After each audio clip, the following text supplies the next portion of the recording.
In this video, I am going to teach you how to buy XRP on your Coinbase wallet quickly and safely. Whether you're new to crypto or just getting into XRP, this guide will walk you through the process clearly. Let's get started. First, go to coinbase.com and sign in to your account with your email and password. Make sure your account is fully verified to access the buying feature. Next, in the search bar, type XRP and select XRP from the list of available assets. This will take you to the XRP buying page.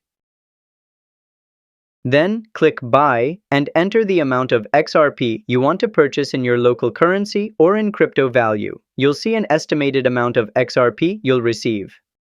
After that, choose your payment method, whether it's a debit card, linked bank, or balance. And if you're okay with everything, click Review Order. You'll be shown a summary of your transaction.